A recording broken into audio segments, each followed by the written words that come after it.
disent les Français. Ouais. Une petite escale de 2 jours sur le chemin de Sofia. Inch'Allah. On essaiera de joindre l'utile à l'agréable.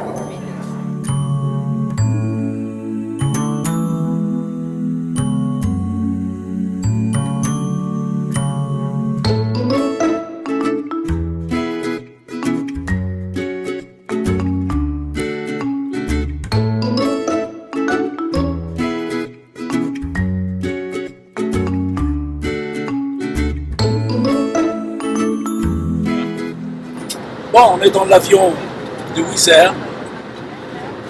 Ma foi, c'est une bonne compagnie. On est bien servi, le service est bon, les gens gentils, le personnel est top. Donc, on est en route vers Budapest. C'est quelque chose quand même d'excellent.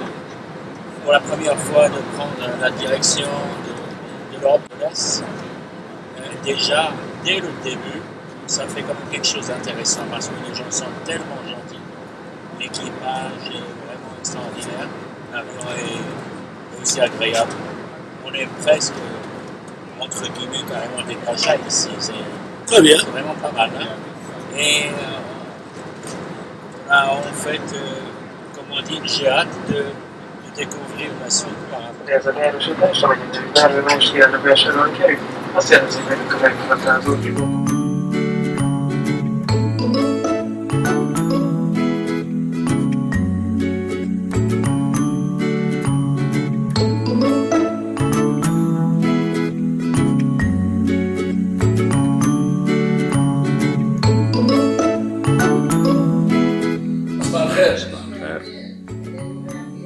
Un bon café pour se réveiller du bon pied.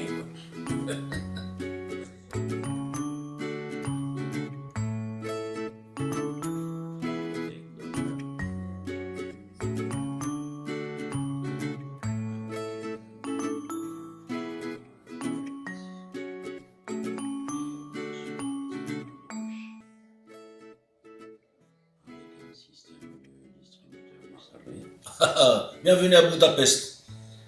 Bon, là, nous sommes dans l'appartement, mais hier, c'était pas évident d'arriver après minuit. Le code était erroné. Alors, on a dû attendre l'arrivée d'un voisin parce qu'on avait l'air un petit peu avec nos têtes de maghrébins. Pas évident, hein. Bon, quelqu'un nous a ouvert la porte d'entrée dans le building. Et après, le reste, c'est bien passé. On était bien fatigués.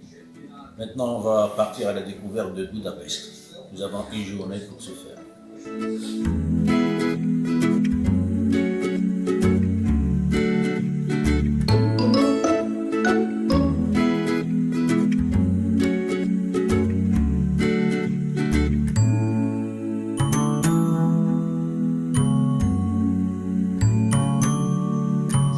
Là, on va vers le Danube, le beau Danube bleu, comme dirait Strauss. On y est presque.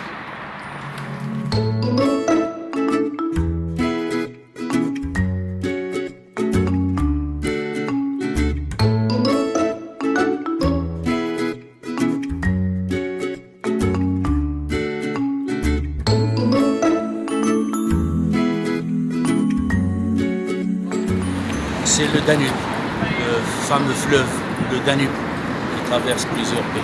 Donc on peut voir que la cité est divisée en deux, Buda et Pest. Donc de l'autre côté, il y a le Parlement, le site historique, mais ici aussi, il y a pas mal de bâtiments anciens. Donc enfin, on est rendu sur le Danube.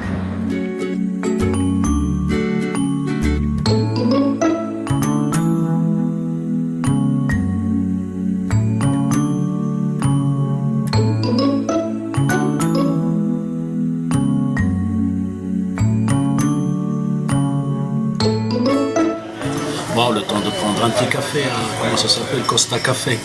Enfin, c'est une chaîne internationale. Il faut dire que les prix ne sont pas vraiment donnés. Hein. On est là en plein centre touristique de Budapest.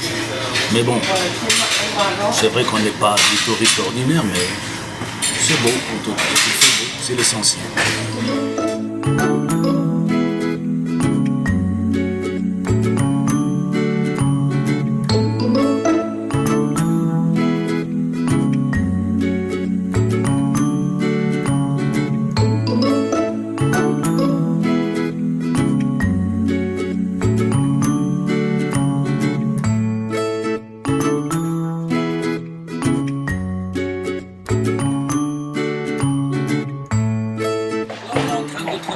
donc vers l'autre côté de Budapest, la capitale. Là où il y a le Parlement, il y a l'opéra. C'est impressionnant comme il y a du monde. Hein.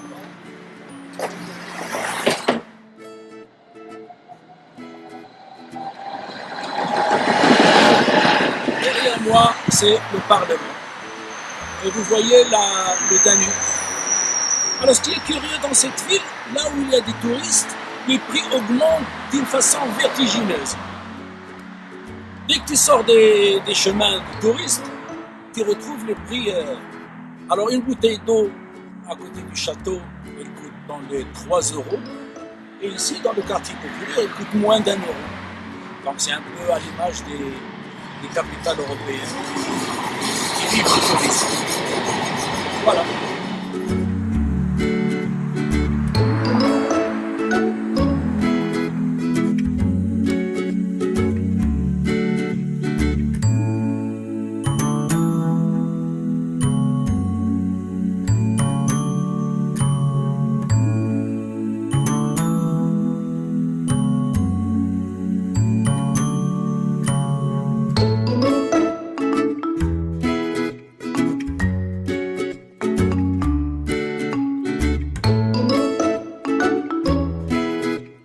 Grave. Là, on a fait le tour du Danube. On se repose un petit coup, puis on va aller manger un morceau. C'est vraiment impressionnant comme ville, hein, avec toute l'architecture, les monuments, l'activité touristique. On est bien loin du pauvre Agadir, avec ses mendiants, avec ses gardiens de parking. Vraiment rien à voir, dommage. Eh oui.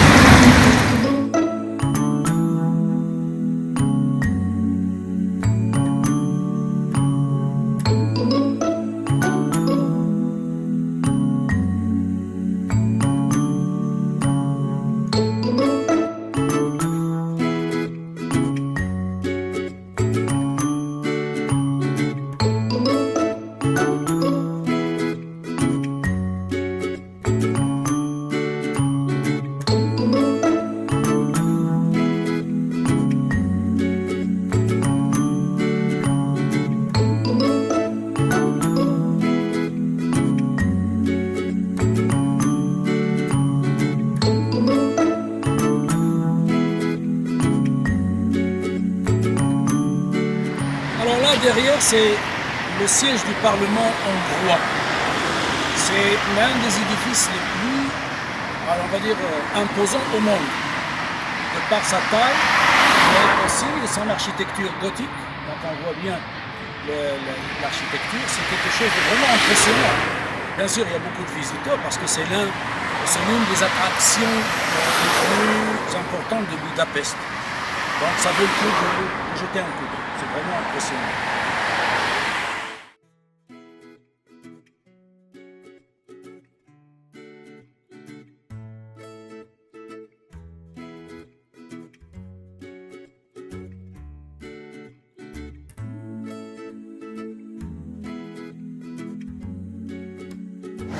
Bon, alors là, on n'est pas loin de la cathédrale Saint-Stephens, je pense, c'est ça.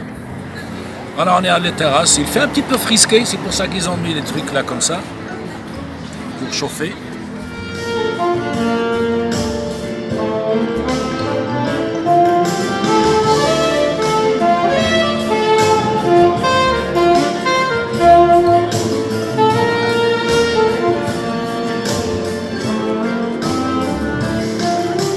Alors derrière, c'est la cathédrale Saint-Stephens.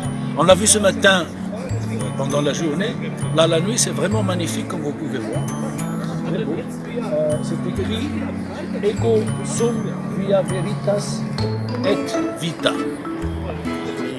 Je suis la vérité et la vie.